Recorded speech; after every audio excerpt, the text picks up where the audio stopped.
بسم الله الرحمن الرحيم.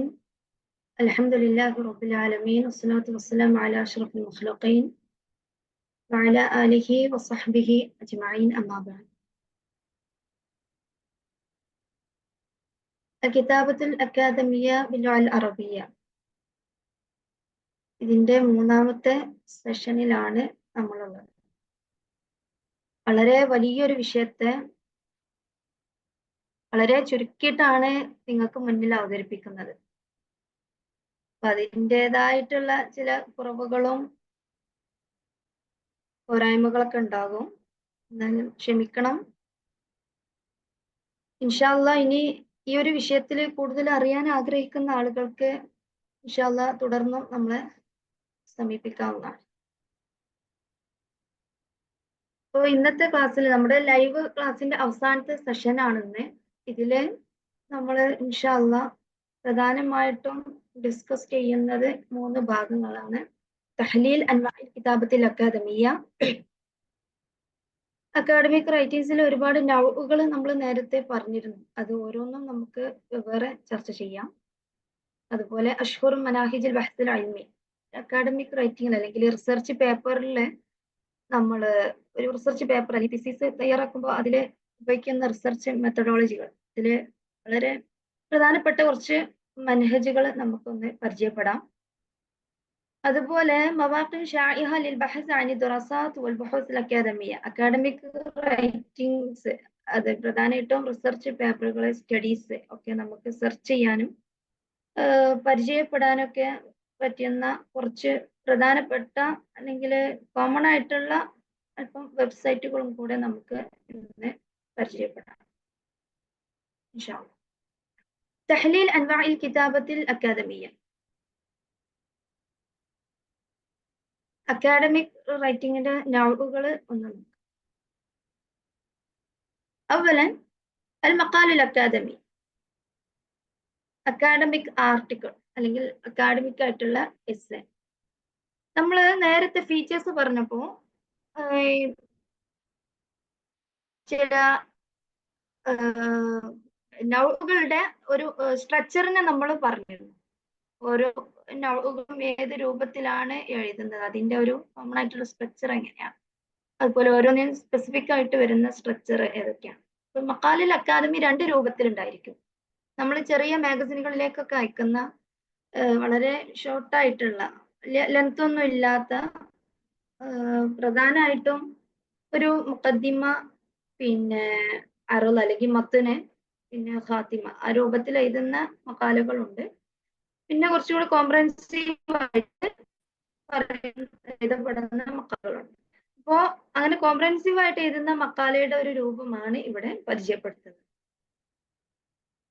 അൽ മഖാലുൽ academy, മാ ഹുവൽ മഖാലുൽ academy. Academic article എന്നതുകൊണ്ട് എന്താണ് വിവക്ഷിക്കുന്നത്? കിതാബത്തിൽ അക്കാദമിയ മുത്തവസിത്ത അത്വൽ നസബിയ, ഒരു മീഡിയം ലെങ്തിലുള്ള അക്കാദമി എന്ന് പറയുന്നത്. ഇതില് ഒരു ഇഷ്യൂ, ഒരു റിലവന്റ് ആയിട്ടുള്ള ഒരു ഇഷ്യൂ അഡ്രസ് ചെയ്തുകൊണ്ടായിരിക്കണം അത് എഴുതപ്പെടേണ്ടത്. അതുപോലെ പ്രയർ ആയിട്ടുള്ള ഒപ്പീനിയൻസ് അതിൽ പ്രസന്റ് ചെയ്തിരിക്കണം. മാത്രമല്ല എഴുത്തുകാരന്റെ, ബാഹ്യത്തിന്റെ അല്ലെങ്കിൽ കാത്തിബിന്റെ ഒപ്പീനിയൻ എന്താണ്, വിഷയവുമായി യോജിക്കുന്ന അല്ലെങ്കിൽ വിയോജിപ്പുകളൊക്കെ ഉണ്ടായിരിക്കും. അത് വിത്ത് എവിഡൻസ്, തെളിവോട് കൂടി തന്നെ അതിനെ അവിടെ സപ്പോർട്ട് ചെയ്തിട്ട് അതിനെ പിന്നെ പരാമർശിച്ചുകൊണ്ടായിരിക്കണം അക്കാദമി എഴുതേണ്ടത്. പ്രധാനമായിട്ടും ഇത് പബ്ലിഷ് ചെയ്യപ്പെടുന്നത് മജല്ല ദൗരിയ, അതുപോലെ സഹീഫ യൗമിയ, കുത്തുബ് അക്കാദമിയ, ജേണലുകളില്, ന്യൂസ് പേപ്പറുകളില്, അക്കാഡമിക് ആയിട്ടുള്ള ബുക്സില്, പിന്നെ ഓൺലൈൻ ആയിട്ടുള്ള ഇന്റർനെറ്റില് ഉള്ള പബ്ലിഷിംഗ് ഉണ്ടായിരിക്കും. ഇനി ഈ അക്കാഡമിക് എസ്സേ അല്ലെങ്കിൽ ആർട്ടിക്കിൾ എഴുതുന്നതിനുള്ള പ്രധാനപ്പെട്ട മാനദണ്ഡങ്ങൾ എന്തൊക്കെയാണെന്ന് നോക്കാം. ഷുറൂത്ത് കിതാബത്തിൽ മഖാലിൽ അക്കാദമി. അൽ ഹിയാദിയ, ആദ്യം വേണ്ടത് ന്യൂട്രാലിറ്റി എന്നൊരു ഫീച്ചർ ഉണ്ടായിരിക്കുക എന്നുള്ളതാണ്. അത് കൂടുതൽ ഡിസ്കസ് ചെയ്യേണ്ട ആവശ്യമില്ല. നമ്മൾ നേരത്തെ പറഞ്ഞു അക്കാഡമിക് റൈറ്റിംഗ്സിന്റെ കോമൺ ആയിട്ടുള്ള ഫീച്ചേഴ്സ് ഡിസ്കസ് ചെയ്ത ഭാഗത്ത് മൗലൂഇയ എന്നൊരു ഫീച്ചർ പറഞ്ഞിരുന്നു. അതന്നെയാണ് ഇവിടെ ഈ ഹിയാദിയ എന്നോട് ഉദ്ദേശിക്കുന്നത്. ഒബ്ജക്റ്റീവായിട്ട് ആ ഒരു ഒബ്ജക്റ്റീവിറ്റി എഴുത്തിൽ ഉണ്ടായിരിക്കണം എന്നുള്ളതാണ് അതുകൊണ്ട് ഉദ്ദേശിക്കുന്നത്. ഒബ്ജക്റ്റീവ്ലി ഇൻഫർമേഷൻ എന്താ ചെയ്യുക, പ്രസന്റ് ചെയ്യുക, പേഴ്സണൽ ആയിട്ടുള്ള ബയാസ് ഒക്കെ അവോയ്ഡ് ചെയ്തിരിക്കുക എന്നുള്ളതാണ്. ഓക്കെ, പിന്നെ അത് ക്രെഡിബിൾ ആയിട്ടുള്ള എവിഡൻസ് തന്നെ ആയിരിക്കണം നമ്മൾ ആശ്രയിക്കേണ്ടത്. ഇത്തരം കാര്യങ്ങളാണ് പറയുന്നില്ല, നേരത്തെ ചർച്ച ചെയ്ത ഒരു ഭാഗമായതുകൊണ്ട്. ഒരു അസ്ഇലത്തുൽ ബഹ്സ് എന്നൊരു ഭാഗം ഉണ്ടാവും. അത് ഈ ഒരു ബഹ്സിനെ ഒരു ചോദ്യം നമ്മൾ നിർണയിച്ചിരിക്കണം എന്നതാണ്. ചോദ്യം എന്ന് പറയുമ്പോൾ ഒരു സ്പെസിഫിക് ആയിട്ടുള്ള ഒരു പ്രോബ്ലത്തെ അത് അഡ്രസ് ചെയ്യുക എന്നുള്ളതാണ്. എവിഡൻസോട് കൂടി തന്നെ എഴുത്തുകാരന്റെ വ്യൂ പോയിന്റ് അവിടെ പ്രസന്റ് ചെയ്യുക എന്നൊക്കെയാണ്, ഈ കാര്യങ്ങളൊക്കെയാണ് ഈ ഒരു ഭാഗത്ത് ചെയ്യേണ്ടത്. അതായത് ഒരു കോമൺ ആയിട്ടുള്ള അല്ലെങ്കിൽ പ്രധാനപ്പെട്ട ഒരു ചോദ്യം നമ്മുടെ ഈ ഒരു എഴുത്തിൽ ഉണ്ടാകും. അതിനുള്ള ഉത്തരമായിരിക്കും അല്ലെങ്കിൽ അതിന്റെ സൊല്യൂഷൻ ആയിരിക്കും ആ എസ്സേയിലുടനീളം ചർച്ച ചെയ്യപ്പെടുക. ജസ്റ്റ് പിന്നെ ഒരു ഫാക്റ്റ് മാത്രം പറഞ്ഞു പോവാതെ, ഫാക്റ്റ് മാത്രം ഇങ്ങനെ ഫാക്റ്റിന് മാത്രം എഴുതപ്പെടുന്ന ഒരു രീതി, അങ്ങനെയല്ല ഒരു അക്കാഡമിക് ആർട്ടിക്കിൾ എന്ന് പറയുമ്പോൾ. അതായത് തഖരീർ റിപ്പോർട്ട് ചെയ്തുമ്പോൾ നമുക്കറിയാം ഫാക്റ്റ് മാത്രം ഇങ്ങനെ എഴുതി പോകുന്ന രീതി, ആ രീതി ഇവിടെ ഫോളോ ചെയ്യാൻ പാടില്ല. അതിൽ മാത്രം ഫോക്കസ് ചെയ്യാൻ പാടില്ല. അതിന് ഉപരിയായിട്ട് നമ്മൾ ഒരു ക്വസ്റ്റ്യൻ, ഒരു റിസർച്ച് ക്വസ്റ്റ്യൻ ഇതിൽ ഉപയോഗിക്കണം എന്നുള്ളതാണ്. ഓക്കെ, ഉദാഹരണം അൻവാനുൽ മഖാൽ തഅ്തീർ ടെക്നോളജിയ അല തഅലീം ഫിൽ അസ്രി ഹദീസ്. ആധുനിക കാലത്ത് പിന്നെ വിദ്യാഭ്യാസ രംഗത്ത് അല്ലെങ്കിൽ ടീച്ചിങ്ങില് ഒക്കെ ഈ ഒരു ടെക്നോളജിയുടെ സ്വാധീനം എന്ത് എന്നുള്ള ഒരു വിഷയത്തെ പറ്റിയിട്ട് എഴുതുന്ന മക്കാലാണെങ്കിൽ അതിൽ നമുക്ക് كيف تؤثر التكنولوجيا الحديثة على طرق التعليم وأساليب التعلم في المدارس എന്നൊരു ക്വസ്റ്റ്യൻ, ഒരു സുആൽ ബഹ്സ് ഇട്ട് കൊടുക്കാൻ പറ്റും. അതിനുള്ളൊരു ഉത്തരമായിരിക്കും, അതിന്റെ ഒരു ഹല്ലായിരിക്കും ആ ഒരു മക്കാലയിൽ പ്രതിപാദിക്കുക എന്നുള്ളതാണ്. അടുത്തത് തഹദീദ് മൗദൂഇൻ മുനാസിബ് ലിഖാലിബിൽ മഖാൽ. മക്കാലയ്ക്ക് യോജിച്ചിട്ടുള്ള ഒരു മൗദൂ, ഒരു ടോപ്പിക് നമ്മൾ തഹദീദ് ചെയ്യുക എന്നുള്ളതാണ്. ഒരു ടോപ്പിക് എടുക്കുമ്പോൾ ശ്രദ്ധിക്കേണ്ട 3 കാര്യങ്ങൾ: അത്തൂലുൽ മുനാസബ്, യോജിച്ച് ഒരു അപ്രോപ്രിയേറ്റ് ആയിട്ടുള്ള ഒരു ലെങ്ത് പാടുള്ളൂ എന്നുള്ളതാണ്. അതുപോലെ അത്തനവ്വു ഫിൽ മുഹ്തവ, കണ്ടന്റ് ഡൈവേഴ്സിറ്റി കീപ്പ് ചെയ്യാൻ ശ്രദ്ധിക്കുക. അതുപോലെ തജന്നുബുൽ ഉസ്ലൂബുൽ ഇൻഷായി ആയിട്ടുള്ള സ്റ്റൈല് ഒഴിവാക്കുക, ലിറ്റററി ആയിട്ടുള്ള സ്റ്റൈല് ഒഴിവാക്കുക എന്നുള്ളതാണ്. ഒരു മുനാസിബ് എന്ന് പറയുമ്പോൾ നമുക്കറിയാം, ഒരു ടോപ്പിക് ഒരുപാട് വലിയൊരു ടോപ്പിക് കൊടുക്കൂല, എന്നാൽ ഒരു മുഖദ്ദിമ അല്ലെങ്കിൽ കലിമ ഇഫ്തിതാഹിയ പോലെ വളരെ ഷോർട്ട് ആയിട്ടുള്ളതും പാടില്ല. ഒരു നോർമൽ ലെങ്തിലുള്ള ഒരു ടൈറ്റിൽ ആയിരിക്കണം ഇതിനെ കൊടുക്കേണ്ടത് എന്നുള്ളതാണ്. അടുത്തത് തനവ്വു ഫിൽ മുഹ്തവ എന്നുകൊണ്ട് ഉദ്ദേശിക്കുന്നത് കാര്യങ്ങൾ, ഫാക്റ്റുകളെ അനലൈസ് ചെയ്യുക. ഇപ്പൊ നമ്മൾ പറഞ്ഞു റിപ്പോർട്ട്സ് ഒക്കെ എഴുതുമ്പോൾ ഫാക്റ്റ് അനലൈസ് ചെയ്യുന്ന ഒരു രീതി, അങ്ങനെയുള്ള ഒരു രീതി മാത്രമായിട്ട് ഫോളോ ചെയ്യരുത്. അതില് ഇപ്പോ ഒരു വിഷയത്തെ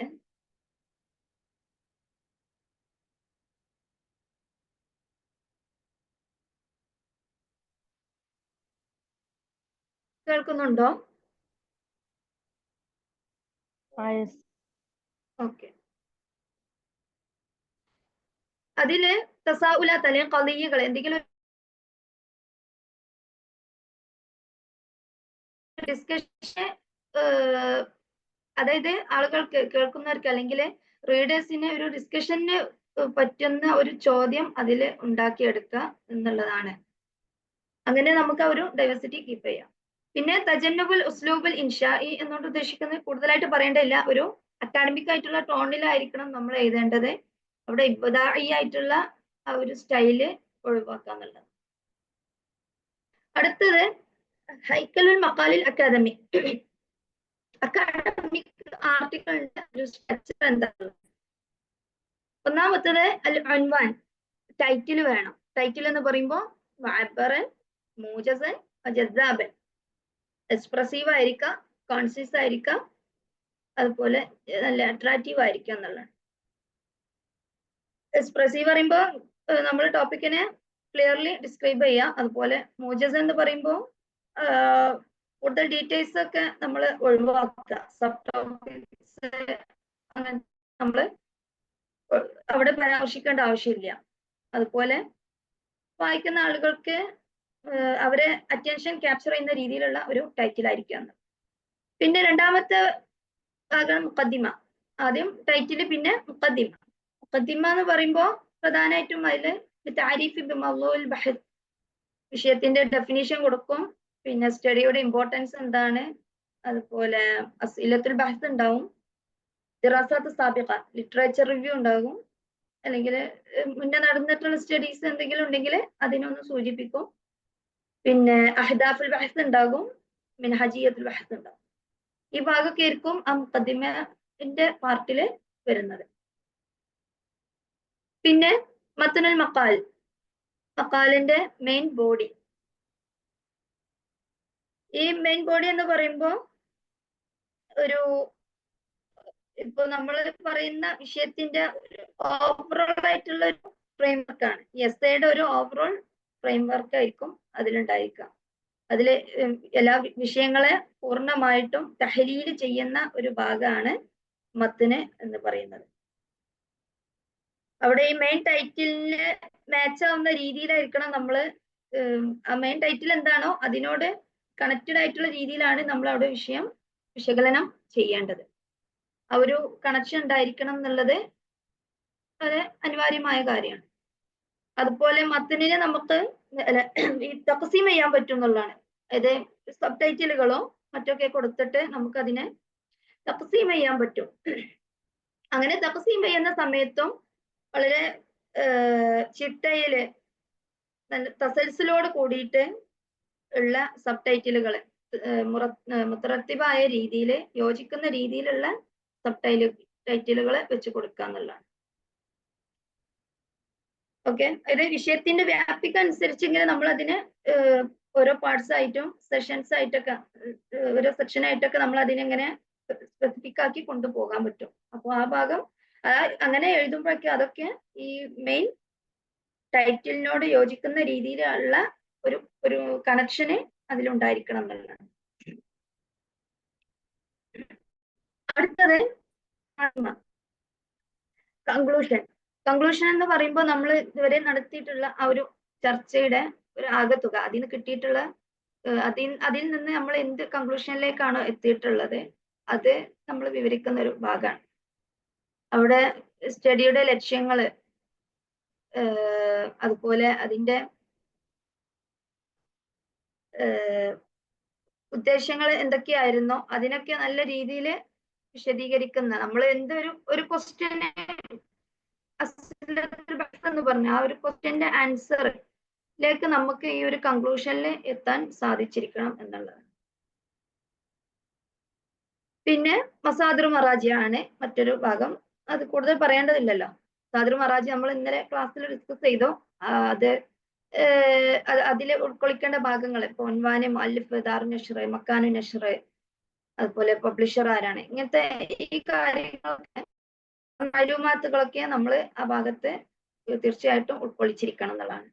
പിന്നെ അവിടെ ചില മജല്ലകളിലേക്കൊക്കെ നമ്മൾ എഴുതി കൊടുക്കുന്ന സമയത്ത് അവര് ഏതെങ്കിലും ഒരു ഫോർമാറ്റ് റിക്വയർഡ് ചെയ്യാറുണ്ട്, നമ്മോട് പറയാറുണ്ട്. ഇപ്പൊ MLA സ്റ്റൈലിൽ എഴുതണം അല്ലെങ്കിൽ APA സ്റ്റൈലിൽ എഴുതണം എന്ന് അങ്ങനെ പറയുകയാണെങ്കിൽ അപ്പോ ആ ഒരു സ്റ്റൈല് തന്നെ കീപ്പ് ചെയ്തിട്ട് എഴുതാൻ ശ്രദ്ധിക്കുക. ഇനി രണ്ടാമത്തെ ഒരു നൗ ആണ് അൽ ബഹ്സുൽ ഇൽമി വൽ അത്റോഹ. ഇത് രണ്ട് നൗകളാണ്, പക്ഷെ രണ്ടും ഒരുമിച്ചാണ് നമ്മൾ ഡിസ്കസ് ചെയ്യുന്നത്. കാരണം രണ്ടും ഏകദേശം അതിന്റെ സ്വഭാവത്തിലും രൂപത്തിലൊക്കെ ഏകദേശം ഒരേപോലെയാണ്. ചെറിയ ഒരു മാറ്റമേ ഉള്ളൂ. ആ മാറ്റം നമുക്ക് ഇതിന്റെ അവസാന ഭാഗത്ത് പറയാം.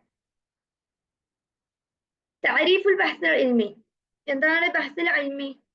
هو الاستخدام المنظم لعدد من الأساليب والإجراءات للحصول على حل وافي المشكلة ما. ഒന്നാകെ വായിച്ചു പോണില്ല കേട്ടോ. ഇത് ഒരു പ്രത്യേകമായിട്ടുള്ള മുനല്ലിമായിട്ടുള്ള ഒരു രീതി, സിസ്റ്റമാറ്റിക് ആയിട്ടുള്ള ഒരു യൂസേജ് ആണ്. മിനൽ അസാലിബ് വൽ ഇജ്റാഅത്ത്, ഒരു വാരിയസ് ആയിട്ടുള്ള മെത്തേഡ് പ്രൊസീജിയേഴ്സിനൊക്കെ ഉള്ള ഒരു സിസ്റ്റമാറ്റിക് ആയിട്ടുള്ള ഒരു ഉപയോഗമാണ്. ഒരു സ്പെസിഫിക് ആയിട്ടുള്ള ഒരു പ്രോബ്ലത്തെ അതിന്റെ കൊറോലി അതിനെ സോൾവ് ചെയ്യുന്ന ഒരു പ്രൊസീജിയർ മാത്രമല്ല, അതിനെ പ്രിസൈസ് ആയിട്ട് ഇൻവെസ്റ്റിഗേഷൻ നടത്തുക, ഡീപ്ലി അനലൈസ് ചെയ്യുക. ഈ ഒരു രീതിയാണ് ബഹ്സുൽ ഇൽമി എന്ന് പറയുന്നത്. ഇങ്ങനെ ചെയ്തതിന് ശേഷം നമ്മൾ അതിനെ പരിപൂർണമായ രീതിയിൽ കോംപ്രഹെൻസീവ് ആയിട്ടുള്ള ഒരു രീതിയിൽ നമ്മൾ അതിനെ അറുള് ചെയ്യുന്നു, അതിനെ പ്രസന്റ് ചെയ്യുന്നു.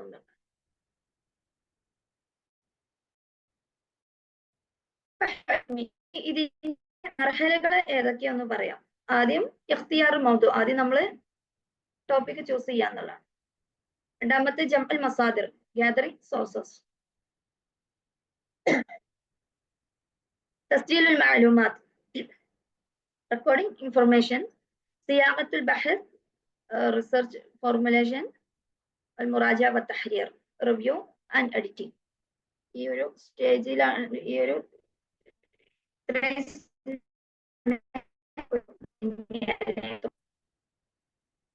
അതിന്റെ മുഖാമാത്തുൽ ബഹ്സുൽ ഇൽമി, അതിന്റെ ഓരോ ഘടകങ്ങൾ ഏതൊക്കെയാന്ന് പറയാം, ഓരോ പാർട്ടുകൾ ഏതൊക്കെയാന്ന് പറയാം. ആദ്യം വേണ്ടത് ടൈറ്റിൽ തന്നെയാണ്.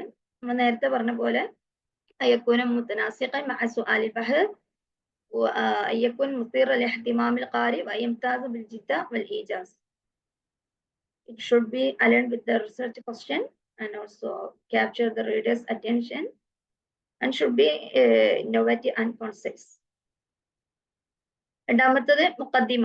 മുഖദ്ദിമ പ്രധാനമായിട്ട് രണ്ട് ലക്ഷ്യങ്ങളാണ് അതിൽ ഉണ്ടായിരിക്കുക. ഒന്ന് ജദ്ബു ഇന്തിബാഇൽ ഖുറ അവിൽ ബഹ്സി. രണ്ടാമത്തേത് ഇഖ്ബാരിയും അമ്മാ യതവഖൗനഹു മിൻ ഹാദൽ ബഹ്സ്. ഈ ഒരു ബഹ്സിലൂടെ എന്താണോ എഴുത്തുകാരന് കൺവേ ചെയ്യാൻ ഉദ്ദേശിക്കുന്നത് അതിനെ ക്ലിയർ ആയ രീതിയിൽ അതിന്റെ ഒരു പിക്ചർ ഇട്ട് കൊടുക്കാന്നുള്ളത്. ഇനി ഈ മുഖദ്ദിമ എന്ന് പറഞ്ഞ പാർട്ടില് പ്രധാനപ്പെട്ട 10 കോമ്പോണൻസ് അടങ്ങുന്നുണ്ട്. ഇപ്പൊ നേരത്തെ നമ്മൾ പറഞ്ഞു അഹമിയത്തുൽ ബഹ്സ്, അസ്ഇലത്തുൽ ബഹ്സ്, അതുപോലെ അഹ്ദാഫുൽ ബഹ്സ്. അങ്ങനെ 10 കാര്യങ്ങൾ ഈ മുഖദ്ദിമന്റെ ചുവടെ വരുന്നുണ്ട്. ആ 10 കാര്യങ്ങളൊന്ന് ഓടിച്ചു പറയാം.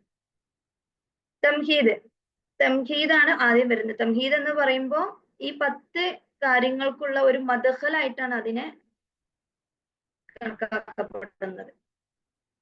അത് ഒരു നദറ കുല്ലിയ, ഈ എല്ലാ കാര്യങ്ങൾക്കുള്ള ഒരു കോമൺ ആയിട്ടുള്ള ആമായിട്ടുള്ള ഒരു നദറയാണ് അതിലൂടെ കൊടുക്കുന്നത്. കൂടുതൽ തഫ്സീലുകളൊന്നും വിശദീകരണങ്ങളൊന്നും അതിൽ ഉൾക്കൊള്ളിക്കൂല.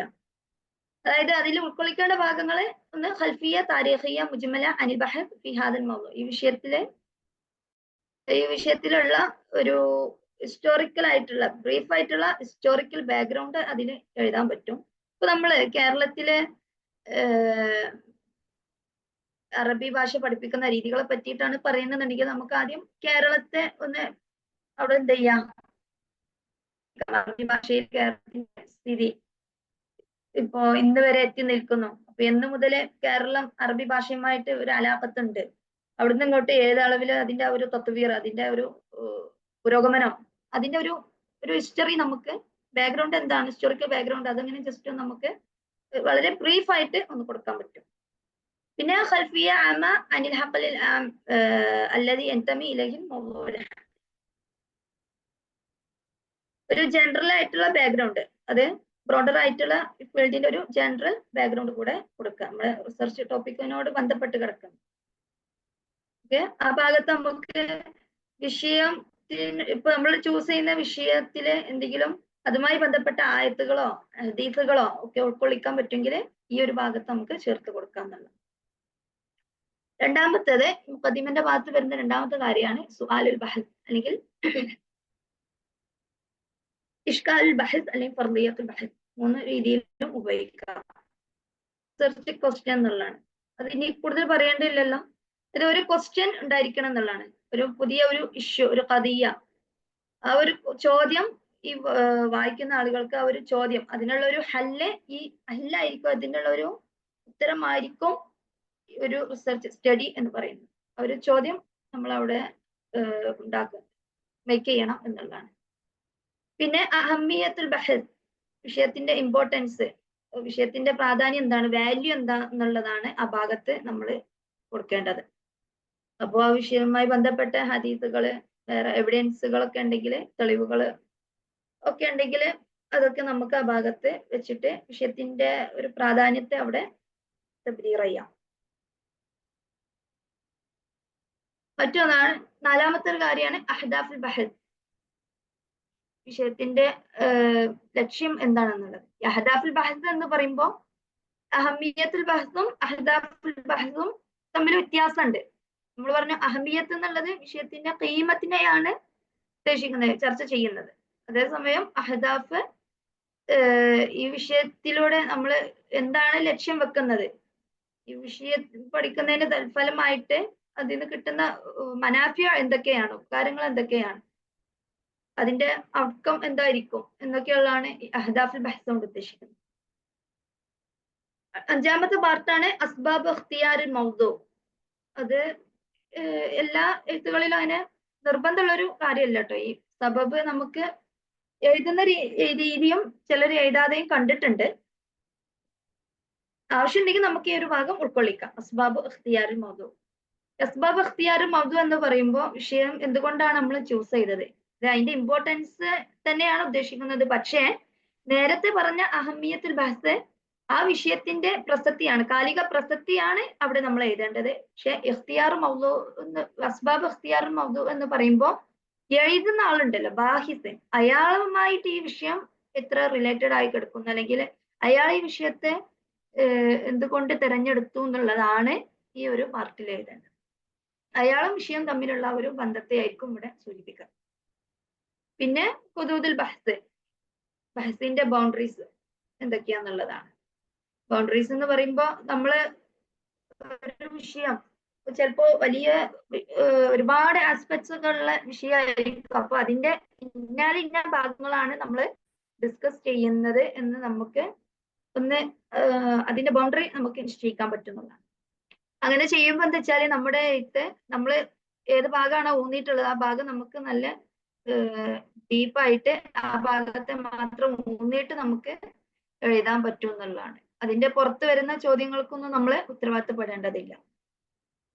അതുപോലെ കാര്യങ്ങൾ നമുക്ക് മൗലൂഇയ്യത്തോട് കൂടിയിട്ട് നല്ല ഒബ്ജക്റ്റീവായിട്ട് തന്നെ അതിനെ സമീപിക്കാനും സാധിക്കും. ഏഴാമത്തെ പാർട്ടാണ് മെൻഹജുൽ ബഹസ്, റിസർച്ച് മെത്തഡോളജി. وطريقة استخدام المعلومات في تكوين فكرة سياعة حكم منها المنهج الوصفي والمنهج المقارن والمنهج التاريخي والمنهج التحليلي والمنهج الاستنباطي. ഒരുപാട് മെത്തേഡുകൾ ഉണ്ട്. നമുക്ക് ഏത് രീതിയാണോ നമ്മൾ ഈ റിസർച്ചിന് ഉപയോഗിച്ചിട്ടുള്ളത് എന്നതാണ് ഇതുകൊണ്ട് ഉദ്ദേശിക്കുന്നത്. Descriptive, comparative, historical, analytical, inductive and deductive ആയിട്ടുള്ള ഒരുപാട് മെത്തേഡ്സ് ഉണ്ട്. ഓരോ ഫീൽഡുമായി ബന്ധപ്പെട്ടിട്ട് ഉള്ള വിഷയങ്ങൾ എടുക്കുമ്പോൾ അതിനനുസരിച്ചുള്ള മെത്തേഡാണ് നമ്മൾ യൂസ് ചെയ്യുക. ആ ഭാഗം നമുക്ക് അടുത്തത് ഡിസ്കസ് ചെയ്യാം. പിന്നെ ദിറാസാത്ത് സാബിഖ നമ്മൾ പറഞ്ഞു, ലിറ്ററേച്ചർ റിവ്യൂ. അതായത് നമ്മുടെ വിഷയത്തോട് സമാനമായിട്ടുള്ള നേരത്തെ നടന്ന സ്റ്റഡീസ് ഒക്കെ ഉണ്ടെങ്കിൽ നമ്മളിപ്പോ റെഫറൻസ് ഒക്കെ നമ്മള് സോഴ്സുകൾ കളക്ട് ചെയ്യല്ലോ. അപ്പൊ അതില് പിന്നെ നമുക്ക് സമാനമായിട്ടുള്ള സ്റ്റഡികളൊക്കെ കിട്ടാൻ സാധ്യത ഉണ്ട്, അല്ലെങ്കിൽ ഇതിനോട് ക്ലോസ്ലി റിലേറ്റഡ് ആയിട്ടുള്ള സ്റ്റഡീസ് ഒക്കെ ഉണ്ടാവും. അപ്പോൾ അതിനെ നമുക്ക് ഇവിടെ ഉദ്ധരിക്കാൻ പറ്റും എന്നുള്ളതാണ് ഈ ഒരു പാർട്ടിൽ. അതിനെ ഉദ്ധരിക്കുമ്പോൾ ഇപ്പൊ ഉദാഹരണത്തിന് ഞാൻ ുള്ളത് ഇന്ന ഭാഗമാണ്, ആ സ്റ്റഡിയിൽ പറയുന്നത് ഇന്ന ഭാഗമാണ്, അങ്ങനെ ഓരോന്നിനും സ്പെസിഫിക് ആയിട്ട് അത് ഇതെന്നുള്ള ഒരു കമ്പാരിസൺ നമുക്ക് ഈ ഒരു ഭാഗത്ത് മറ്റു സമാന വിഷയത്തിൽ അല്ലെങ്കിൽ സാമ്യതയുള്ള സ്റ്റഡീസ് ഉണ്ടെങ്കിൽ അതിനൊക്കെ നമുക്ക് ഇവിടെ എടുത്ത് ഉദ്ധരിക്കാം. അതിന്റെ ഒരു കമ്പാരിസണും ഈ ഭാഗത്ത് കൊടുക്കാൻ പറ്റും. പിന്നെ 9ാമത്തത് അദവാത്തുൽ ബഹ്സ്. നമ്മൾ ഈ ഒരു സ്റ്റഡിക്ക് വേണ്ടി എന്തൊക്കെ ടൂൾസ് ആണോ ഉപയോഗിച്ചത് അതിനെ നമുക്ക് അവിടെ പരാമർശിക്കാം എന്നുള്ളതാണ്. ടൂൾസ് എന്ന് പറയുമ്പോൾ നമ്മുടെ സ്റ്റഡി ഏത് രീതിയിലാണോ അതിനനുസരിച്ചിരിക്കും. ഇപ്പോൾ എക്സ്പെരിമെന്റ് റിസർച്ച് ഒക്കെ ആകുമ്പോൾ അതിനനുസരിച്ചുള്ള എന്തെങ്കിലും സാമ്പിൾസ്, ഒബ്സർവേഷന് ഒക്കെ ഉണ്ടായിരിക്കും. പിന്നെ വേറെ വല്ല സ്റ്റഡീസ് ഒക്കെ ആണെങ്കിൽ ഇന്റർവ്യൂസ്, ക്വസ്റ്റ്യനെയർ, സർവേകളൊക്കെ നടത്തിയിട്ടുണ്ടാവും. സർവേ ഒക്കെ നടത്തിയിട്ട് ചെയ്യുകയാണെന്നുണ്ടെങ്കിൽ അതൊക്കെ നമുക്കവിടെ അങ്ങനെ നടത്തി എന്നൊക്കെയുള്ള ആ ഒരു രൂപത്തെ ഇവിടെ പരാമർശിക്കാം. അതിനെ നമുക്കവിടെ കൊടുക്കാനുള്ള ഒരു ഭാഗമാണ് അദവാത്തുൽ ബഹ്സ് എന്നുള്ളത്. അതുപോലെ സ്റ്റാൻഡർഡൈസ്ഡ് ആയിട്ടുള്ള ടെസ്റ്റുകൾ ഒക്കെ ഉണ്ടാകും. അപ്പോ അതാണ് അദവാത്തുൽ ബഹ്സ് എന്നോട് ഉദ്ദേശിക്കുന്നത്. പിന്നെ ഖുത്തത്തുൽ ഉവലിയ്യ ലിൽ ബഹ്സ്. ഖുത്തത്തുൽ ഉവലിയ്യ ലിൽ ബഹ്സ് എന്ന് പറയുമ്പോൾ നമ്മുടെ സ്റ്റഡി മത്തിന് ഉണ്ടല്ലോ, ആ ഒരു മെയിൻ ബോഡിയിൽ നമ്മൾ സ്റ്റഡി എങ്ങനെയാണോ കൊണ്ടുപോകുന്നത് അതിന്റെ ഒരു റോഡ് മാപ്പ് എന്നൊക്കെ പറയാം. അതായത് റോഡ് മാപ്പ് പറയുമ്പോൾ നമുക്കറിയാം, യാത്ര ചെയ്യുന്ന ആൾക്ക് കൃത്യമായിട്ട് ആ ഒരു ലക്ഷ്യത്തിലേക്ക് എത്താനുള്ള ഒരു വഴി കാണിക്കുന്ന, അതിനെ കൃത്യമായിട്ട് കാണിച്ചു കൊടുക്കുന്നു. അതേപോലെ തന്നെ എഴുതുന്ന ആൾക്ക് ബാഹിസിന് തന്റെ ലക്ഷ്യത്തിലേക്ക് ശരിയായി ആ ഒരു ലക്ഷ്യത്തിലേക്ക് എഴുത്തിനെ കൊണ്ടുപോകാനും ഉള്ള ഒരു എളുപ്പമാർഗമാണ് ഒരു പ്ലാന് എന്നുള്ളത്, ആ ഒരു ഹുത്ത എന്നുള്ളത്. നല്ല രീതിയിൽ പിന്നെ എന്ത് ചെയ്യണം, ഉൻവാനുകൾ, അതിന്റെ ഫുസൂലുകള്, മബ്ഹസുകള്, മത്ലബൊക്കെ ആ രീതിയിൽ ക്രമീകരിക്കുകയാണെങ്കിൽ നല്ലൊരു പിന്നെ എഴുത്ത് ആ രൂപത്തിൽ നമുക്ക് അതിനെ സമീപിക്കാൻ കഴിയും എന്നുള്ളതാണ്. അപ്പോൾ നല്ലൊരു പ്ലാൻ എന്ന് പറയുമ്പോൾ അതിന് ശരിയായ ഒരു കണക്ഷന് കൊടുക്കുക. ഇപ്പോ ആ ഫസ്ലിന് യോജിച്ച് അബുവാബുകൾ കൊടുക്കുക, പിന്നെ അതിന് യോജിച്ച ഫസ്ലുകൾ, പിന്നെ അതിന് യോജിച്ച രീതിയിൽ മബ്ഹസ്, മത്ലബ് ഒക്കെ.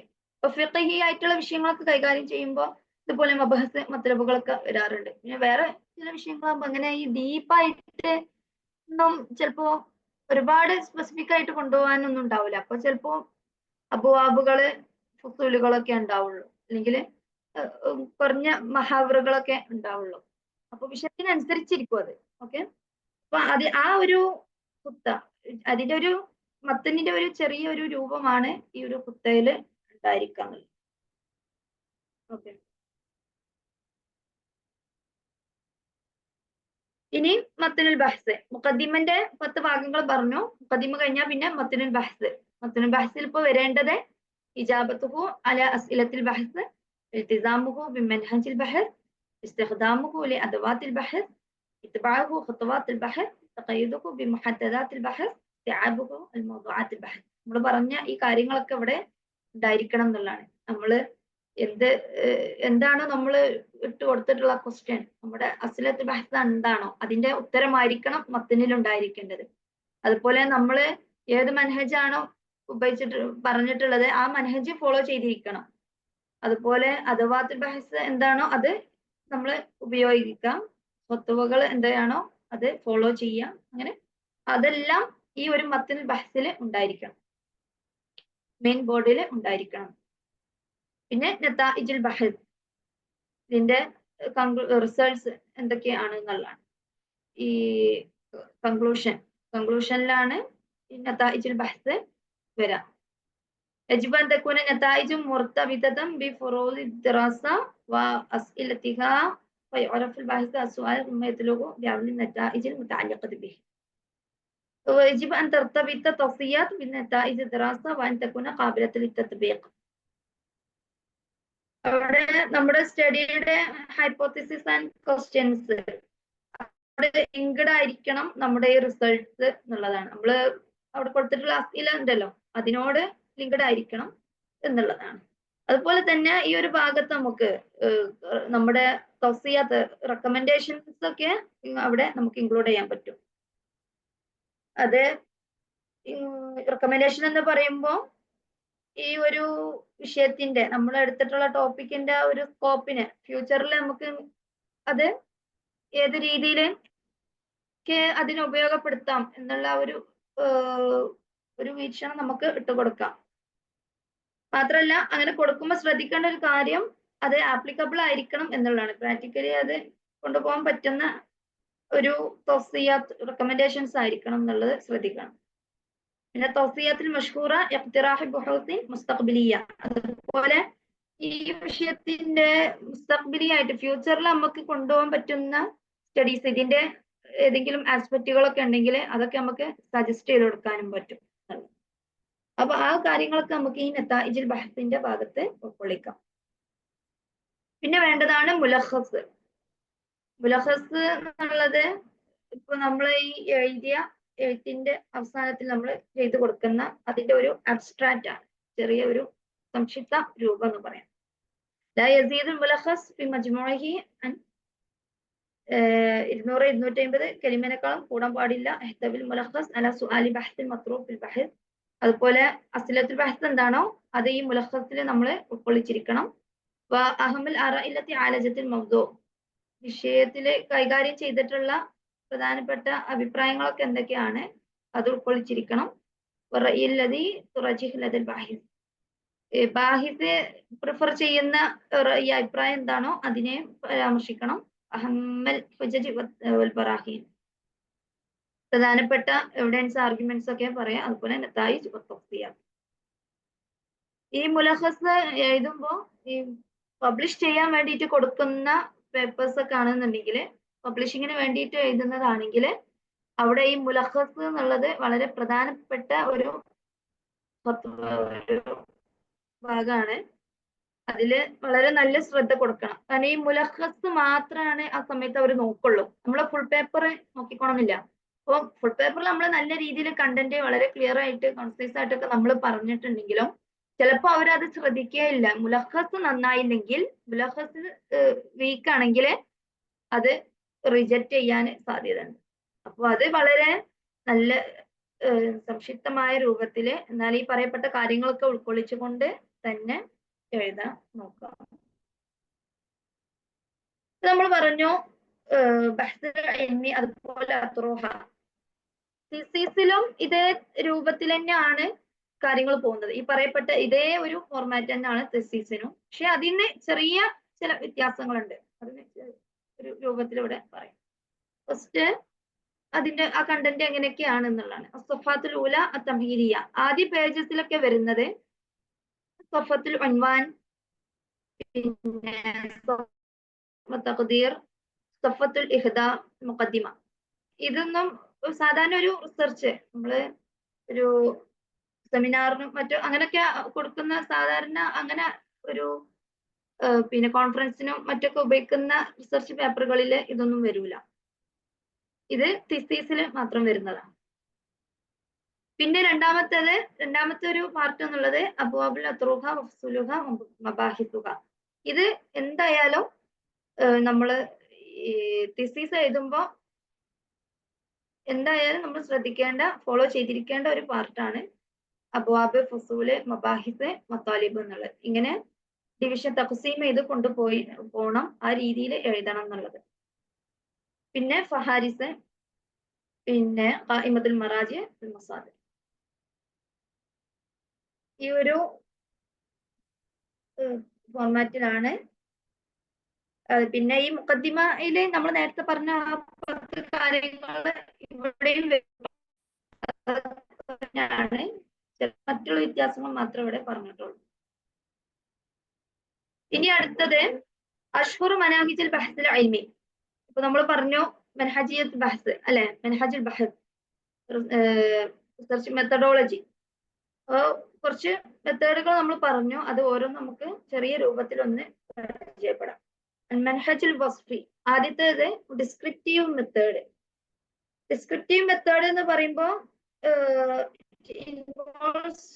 Studying events or phenomena as they are. എന്തെങ്കിലും ഒരു ഫിനോമിന അല്ലെങ്കിൽ ഇവന്റ് ആയിരിക്കും ഇതില് ചർച്ച ചെയ്യുന്നത്. അതിന് നമ്മൾ ഡിസ്ക്രൈബ് ചെയ്യാണ്. അതിന്റെ കോസസ്, സൊല്യൂഷൻസ് ഒക്കെ മനസ്സിലാക്കാൻ വേണ്ടിയിട്ട് ഒരു ഡിസ്ക്രിപ്റ്റീവ് ആയിട്ടുള്ള രൂപത്തിലാണ് അതിനെ അവതരിപ്പിക്കുക എന്നുള്ളതാണ്. പ്രധാനമായിട്ടും അത് സോഷ്യൽ സയൻസിന്റെ ഫീൽഡിലാണ് ഉപയോഗിക്കാറുള്ളത്. സോഷ്യൽ സയൻസ് പറയുമ്പോൾ അതിൽ എഡ്യൂക്കേഷൻ ഒക്കെ ഇൻവോൾവ് ആട്ടോ. പിന്നെ ഈ ഒരു descriptive method يتم هذا المنهج وفق خطوات متسلسلة. في البداية يحدد الباحث المشكلة ويسوعها، ومن ثم يصفها ويحدد المعلومات والبيانات اللازمة جمعها وينظمها، ثم يفسرها ويحللها وصولا إلى حصر النتائج ووضع الاقتراحات المناسبة. പിന്നെ ഇവിടെ ഒരു പ്രോസസ്സ് എന്തൊക്കെ ഇൻക്ലൂഡ് ആവുന്നതാണ്, അതിലെന്തൊക്കെ ഇൻക്ലൂഡ് ആവുന്നുണ്ട്? Identifying the problem and collecting and analysing data, offering conclusion and recommendation. അടുത്തത് താരീഖ്, അൽമൻഹജ് താരീഖി, ഹിസ്റ്റോറിക്കൽ ആയിട്ടുള്ള മെത്തേഡ്. ഹിസ്റ്റോറിക്കൽ മെത്തേഡ് എന്ന് പറയുമ്പോൾ നമുക്കറിയാം, അതിലെ പാസ്റ്റ് ആയിട്ടുള്ള ഈവൻസിനെ നമ്മൾ എന്ത് ചെയ്യും, അവിടെ പാസ്റ്റ് ആയിട്ടുള്ള ഈവൻസ് ആയിരിക്കും ഈ ഒരു മെത്തേഡിൽ നമ്മൾ പഠിക്കുന്നത്. To understand the past and present. Okay, അതുപോലെ തന്നെ إلى تفسير وتحليل معلومات والبيانات ونتائج الدراسات التي تم تنفيذها على هذه الظواهر والأحداث بهدف الوصول إلى حقائق يمكن من خلالها فهم الماضي والحاضر ومحاولة التنبؤ بالمستقبل. പാസ്റ്റ് ആൻഡ് പ്രസന്റിനെ അണ്ടർസ്റ്റാൻഡ് ചെയ്യുക എന്ന് മാത്രമല്ല, ഫ്യൂച്ചറിനെ പ്രെഡിക്റ്റ് ചെയ്യാനുള്ള ഒരു ശ്രമവും ഈ ഒരു മെത്തേഡിൽ ഉണ്ടായിരിക്കും എന്നുള്ളതാണ്. ഇവിടെ വളരെ പ്രിസൈസ് ആൻഡ് ഒബ്ജക്റ്റീവ് ആയിരിക്കും ഈ ഒരു മെൻഹജ് റിസർച്ചർ ഉപയോഗിക്കേണ്ടത്. هذا المنهج بالدقة والموضوعية.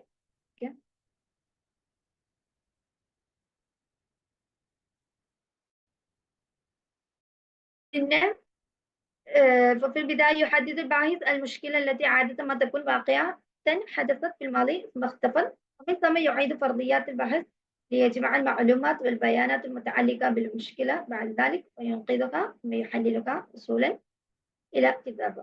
ഇതില് പിന്നെ starting with identifying the problem, formulating hypothesis, gathering relevant information and concluding with an analysis of the findings. അടുത്തത് മെൻഹജ് തഹ്ലീൽ, അനലിറ്റിക്കൽ ആയിട്ടുള്ള മെത്തേഡ്. അനലിറ്റിക്കൽ മെത്തേഡ് എന്ന് പറയുമ്പോൾ അത് വിഷയത്തെ ചെറിയ ചെറിയ യൂണിറ്റുകളാക്കിയിട്ട്, ജുസുകളാക്കിയിട്ട് തഖ്സീം ചെയ്യുന്ന ഒരു ശൈലിയാണ്, ഒരു സ്റ്റൈലാണ്. ഒരു ടോപ്പിക്കിനെ സ്മോളർ ആയിട്ടുള്ള പാർട്സ് ആക്കിയിട്ട് അതിനെ ബ്രേക്ക് ഡൗൺ ചെയ്യാണ്. പിന്നീട് അങ്ങനെ ചെയ്തതിന് ശേഷം എന്ത് ചെയ്യുന്നു,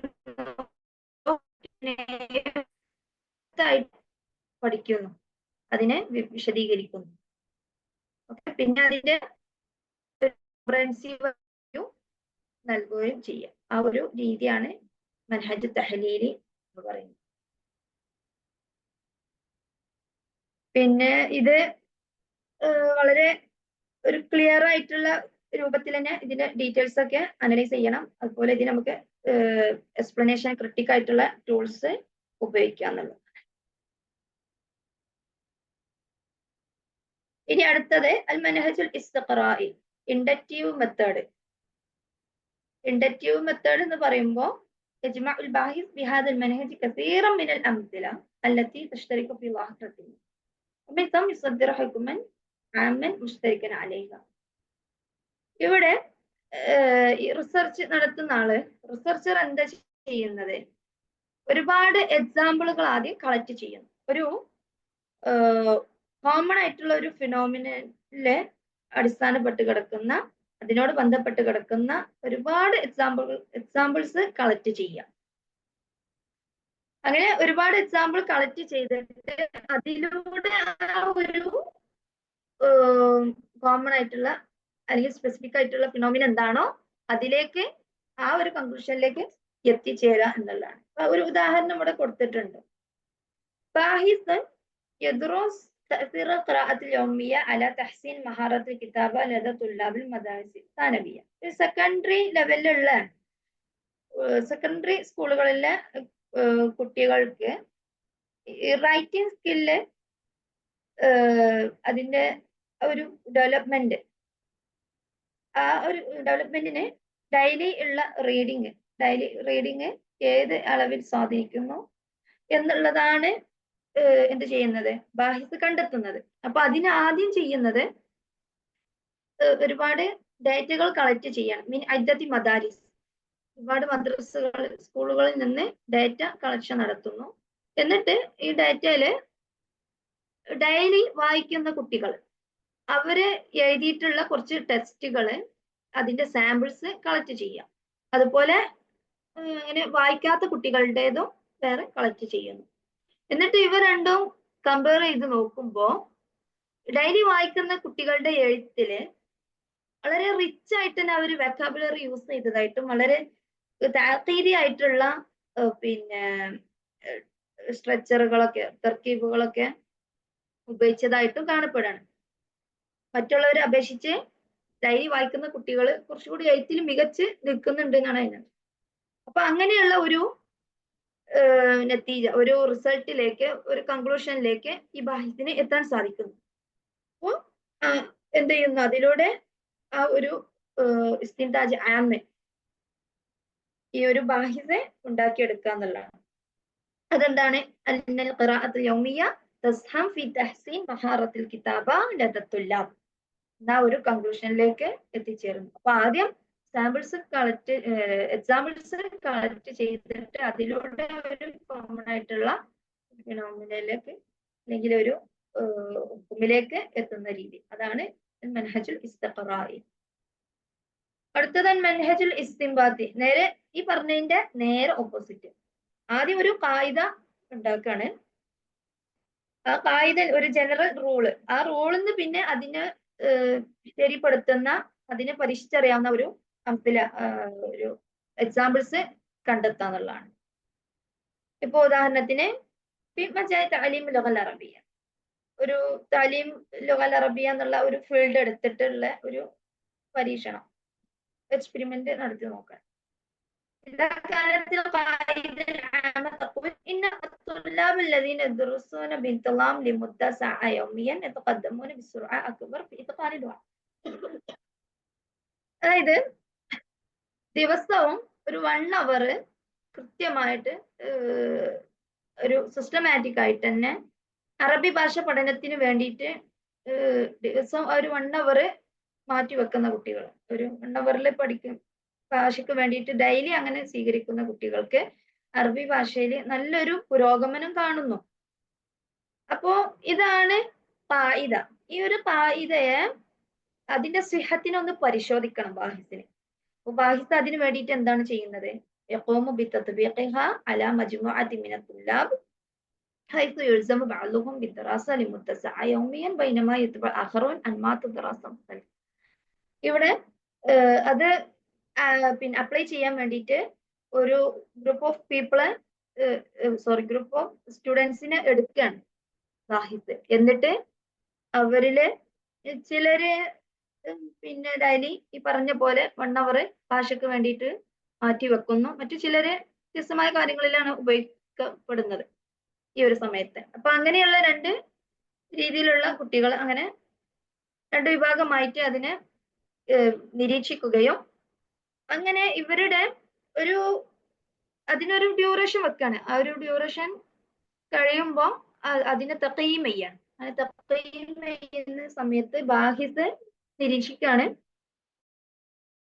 കൺക്ലൂഷനിലേക്ക് എത്തണം. അന്നൽ മജ്മുഅ അല്ലതി ഇൽതസമത് ബിതറാത്തുൽ മുത്തലമ തുഹഖഖ തഖദ്ദുമൻ അസ്റഅ ബിൽ ഫിഅൽ, വളരെ വേഗത്തിൽ തന്നെ വലിയൊരു പുരോഗമനം, വലിയൊരു ഇംപ്രൂവ്മെന്റ് ഈ ഒരു കുട്ടികളിലെ കാണുന്നു. ഏത് കുട്ടികളിലെ, മുൻതളിമായ രീതിയിൽ ഭാഷയ്ക്ക് വേണ്ടിയിട്ട് മുൻതളിമായ ഒരു രീതിയിൽ ഭാഷ പഠിക്കുന്ന കുട്ടികളിൽ നല്ലൊരു മാറ്റം, അല്ലെ ഒരു മെച്ചം, പുരോഗമനം കാണുന്നുണ്ട്. ഈ ബാഹിസിന്റെ പൊതുവായിട്ടുള്ള ജനറൽ ആയിട്ടുള്ള ആ ഒരു റൂൾ ഉണ്ടല്ലോ, ആ റൂളിനെ ശരിപ്പെടുത്തുന്ന ഒരു കൺക്ലൂഷനിലേക്ക് ബാഹിസിനെ എത്താൻ പറ്റുന്നു എന്നുള്ളതാണ്. ഓക്കെ, അപ്പൊ ഒരു ജനറൽ ആയിട്ടുള്ള ഒരു റൂള്, അതിനെ ശരിയാണോ എന്ന് അതിന്റെ സാധുത പിന്നെ പരിശോധിക്കാൻ വേണ്ടിയിട്ട് ബാഹിസ് ഒരു രീതി സ്വീകരിക്കുന്നു. അങ്ങനെ ആ ഒരു കൺക്ലൂഷനിലേക്ക് എത്തുന്നു. ഇതിനെയാണ് ഡിഡക്റ്റീവ് മെത്തേഡ് എന്ന് പറയുന്നത്. അത് ജനറൽ ടു സ്പെസിഫിക്, അതേസമയം മറ്റേത് സ്പെസിഫിക് ടു ജനറൽ ആയിരിക്കും. ഇനി അടുത്തത് മൻഹജുൽ മുഖാറിൻ, കമ്പറേറ്റീവ് മെത്തേഡ്. കൂടുതലായിട്ട് നീട്ടി പറ്റി പറയുന്നില്ല, വേഗം പറഞ്ഞു പോവാം. കമ്പറേറ്റീവ് മെത്തേഡ് എന്ന് പറയുമ്പോൾ എടുത്തിട്ട് തമ്മിലുള്ള ഒരു കമ്പാരിസൺ നടത്തുന്നതായിരിക്കും. എന്തൊക്കെ രണ്ട് ഓർഗനൈസേഷനുകളെ ഫിനോമിനുകൾ എടുത്തിട്ട്, രണ്ട് കോഴ്സുകൾ എടുത്തിട്ട്, രണ്ട് എക്സാമ്പിൾസ് എടുത്തിട്ട് അവക്കിടയിലുള്ള കമ്പാരിസൺ. ഇപ്പോ ഇന്ത്യയിലെ വിദ്യാഭ്യാസ സ്ഥാപനങ്ങളിലെ അറബി ഭാഷ പഠിപ്പിക്കുന്ന രീതിയും, അതുപോലെ ഇപ്പോ ചൈനയിലെ അറബി ഭാഷ പഠിപ്പിക്കുന്ന രീതി, അങ്ങനെ രണ്ട് കൺട്രികൾ തമ്മിൽ, അല്ലെങ്കിൽ അറബി നോൺ നാറ്റീവ് സ്പീക്കേഴ്സിനെ അറബി പഠിപ്പിക്കുന്ന, ഇപ്പോ ഒമാനിലെ അവിടുത്തെ ഇൻസ്റ്റിറ്റ്യൂട്ടിലെ നോൺ നാറ്റീവ് സ്പീക്കേഴ്സിനെ ഏത് രീതിയിൽ അറബി പഠിപ്പിക്കണം, അപ്പൊ ആ ഒരു അവരുടെ ഇൻസ്റ്റിറ്റ്യൂട്ട്, അതുപോലെ വേറെ ഇൻസ്റ്റിറ്റ്യൂഷൻ, വേറൊരു കൺട്രിയിലെ വേറെ ഇൻസ്റ്റിറ്റ്യൂഷൻ സമാന രീതിയിൽ പോകുന്നു. അപ്പൊ അവർക്ക് രണ്ടിലും തമ്മിലുള്ള ഒരു കമ്പാരിസൺ, അത് അങ്ങനെയുള്ള സ്റ്റഡി ആയിരിക്കും മൻഹജ് എന്ന് പറയുന്നത്. അവസാനത്തത് മൻഹജ് തജ്രീബ്, ഫീൽഡുമായിട്ട് ഇത് പ്രാക്ടിക്കൽ എക്സ്പെരിമെന്റേഷൻ ആണ് ഇതിലുണ്ടായിരിക്കുക. ഡാറ്റ കളക്ട് ചെയ്യാൻ, അതുപോലെ വ്യത്യസ്തമായ വേരിയബിൾസിനിടയിലുള്ള ഒരു റിലേഷൻഷിപ്പ് എക്സ്പ്ലോർ ചെയ്യലാണ് ഈ ഒരു മെത്തേഡിലൂടെ സ്വീകരിക്കുന്നത്. അതുപോലെ റിസർച്ചർ എന്ത് ചെയ്യും, ഒരു എക്സ്പെരിമെന്റ് കണ്ടക്ട് ചെയ്യുന്നു, എന്നിട്ട് അതിന്റെ റിസൾട്ട്സ് ഒബ്സർവ് ചെയ്യുന്നു, ഡിപ്പെൻഡന്റ് അതുപോലെ ഇൻഡിപെൻഡന്റ് ആയിട്ടുള്ള വേരിയബിൾസിനിടയിലുള്ള റിലേഷൻഷിപ്പിനെ അനലൈസ് ചെയ്യാം. പിന്നെ അതിന്റെ റിസൾട്ട്സ് എന്താണോ, അല്ലെങ്കിൽ അതിന് കിട്ടിയിട്ടുള്ള ഫൈൻഡിങ്സ് എന്താണോ അതിനെ ഇന്റർപ്രറ്റ് ചെയ്യാം. അങ്ങനെ ആയിട്ടുള്ള ഒരു കൺക്ലൂഷനിലേക്ക് എത്തിച്ചേരാം. ഈ ഒരു ഇതാണ് സയന്റിഫിക് ആയിട്ടുള്ള ഈ ഇത്രയും മെത്തേഡ്സ് ആണ് പ്രധാനമായിട്ടും ഒരു അക്കാഡമിക് പേപ്പറിൽ, റിസർച്ച് പേപ്പറിൽ വയ്ക്കാറുള്ള മെത്തേഡുകൾ. വേറെയും ഉണ്ട്. ഓക്കെ, ഇനി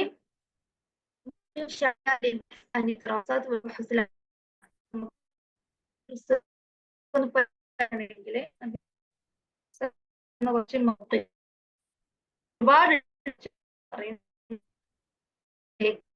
പിന്നെ സ്റ്റോർ എന്നുള്ളത് ഇന്ത്യ മാത്രം ഫീസുകളുടെ ഒരു സൈറ്റാണ്. പിന്നെ Microsoft academia edu, semantic scholar, ERIC education resources information centre, പിന്നെ ഡ്വാജ്, സ്കോപ്പസ്. ഇതൊക്കെ കൂടുതൽ ഇങ്ങനെ ഫേമസ് ആയിട്ടുള്ള കുറച്ച് വെബ്സൈറ്റുകളാണ്. വേറെയും ഒരുപാട് കേട്ടോ.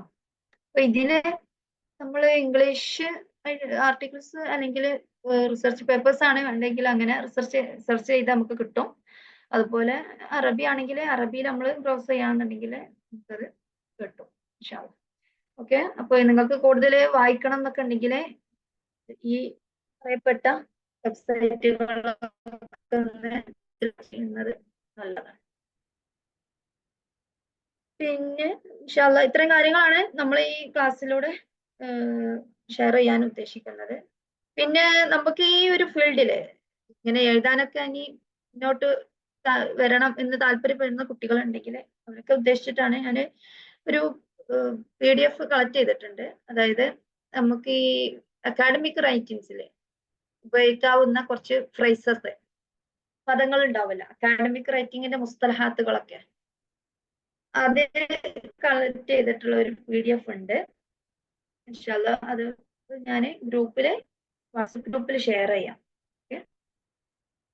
പിന്നെ ഇന്നത്തെ പ്രാക്ടിക്കൽ എന്നല്ല, ഇന്നത്തെ വർക്കായിട്ട് തരാൻ ഉദ്ദേശിക്കുന്നത് കുറച്ച് സ്റ്റഡീസ്, സിമ്പിൾ ആയിട്ടുള്ള ഭാഷയിലുള്ള, അതായത് അക്കാഡമിക് റൈറ്റിംഗിൽ തന്നെ ഉള്ള കുറച്ച് പേപ്പേഴ്സ് ആണ്, കുറച്ചുകൂടെ എളുപ്പമുള്ള ഭാഷയാണ്. അതുകൊണ്ട് നിങ്ങൾക്കത് വായിക്കാൻ വേണ്ടിയിട്ട് ഇൻഷാല്ലാ നിങ്ങൾക്കത് ഗ്രൂപ്പിൽ ഷെയർ ചെയ്യാം ഇൻഷാല്ലാ. അപ്പൊ ഇത്രയും കാര്യങ്ങളാണ് പറയുന്നത്. പിന്നെ നമ്മൾ കഴിഞ്ഞ ക്ലാസ്സില്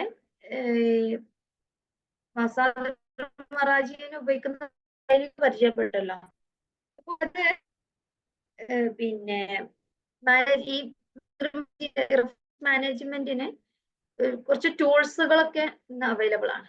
അപ്പൊ നമ്മളത് ഡൗൺലോഡ് ചെയ്യുകയാണെങ്കിൽ നമുക്ക് പ്രത്യേകമായിട്ട് ഇങ്ങനെ എഴുതി ജസ്റ്റ് ഒന്ന് നമ്മൾ അതിൽ ഫില്ല് ചെയ്ത് കൊടുത്താൽ മതി. ഓരോ കോളങ്ങൾ ഉണ്ടാവും, അതിൽ ഫില്ല് ചെയ്ത് കൊടുത്താൽ തന്നെ ആ ഒരു ഫോർമാറ്റിലായിട്ട് നമുക്കത് എഴുതി കിട്ടും. APS സ്റ്റൈൽ ആണെങ്കിൽ ഒരു എക്സാമ്പിൾ നമ്മൾ കൊടുത്തു കഴിഞ്ഞാൽ അതേ ഫോർമാറ്റിൽ നമുക്ക് കംപ്ലീറ്റ് എഴുതി ഇങ്ങനെ കിട്ടും. അതൊക്കെ നമുക്ക് ഈ ടൈം ലാഭിക്കാനൊക്കെ റിസർച്ച് വലിയ സ്റ്റഡീസ് ഒക്കെ നടത്തുന്ന സമയത്ത് പേപ്പേഴ്സ് ഒക്കെ തയ്യാറാക്കുമ്പോൾ അങ്ങനെ അത്തരം ടൂൾസ് ഒക്കെ നമുക്ക് ഒരുപാട് ഉപകാരപ്പെടും. അപ്പോ അത് വേണമെങ്കിൽ ജസ്റ്റ് ഒന്ന് ഷെയർ ചെയ്യാം ഗ്രൂപ്പിൽ. അപ്പോ ക്ലാസ് ഏറെക്കുറെ ഭാഗങ്ങളൊക്കെ കവർ ചെയ്തിട്ടുണ്ട് എന്നാണ് വിശ്വസിക്കുന്നത്. പിന്നെ ഒരുപാട് അറിയാത്ത ടേംസ് ഉണ്ട്. അപ്പോൾ തീരെ ഈ ഫീൽഡുമായി ടച്ച് ഇല്ലാത്ത ആളുകളാണെങ്കിൽ കുറെ ഇങ്ങനെ എന്താ ഇത് എന്നുള്ള ഒരു എന്തൊക്കെയാ ഈ പറയുന്നുള്ള ഒരു വരും, ഉറപ്പാണ്.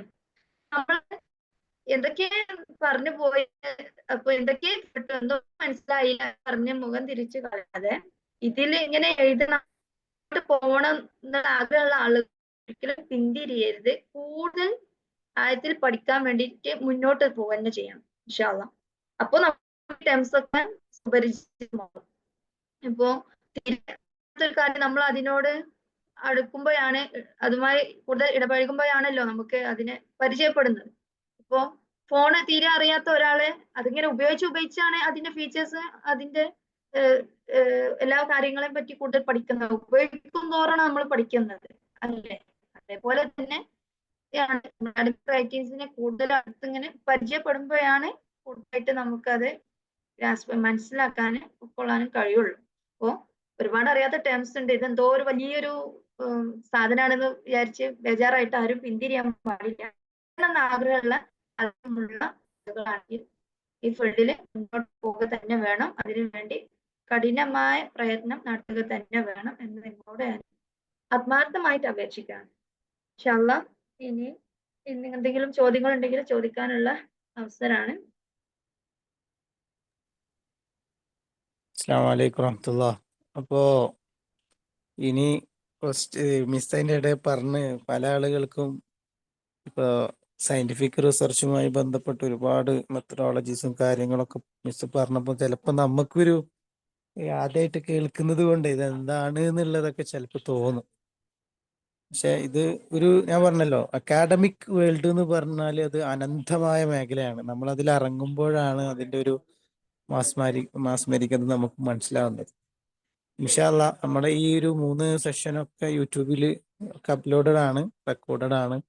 അത് വീണ്ടും വീണ്ടും നിങ്ങൾ കേട്ട് ശ്രമിക്കുകയും ഇൻഷാ അള്ളാ നമ്മൾ ഇതുമായി ബന്ധപ്പെട്ടിട്ട് നമ്മളെ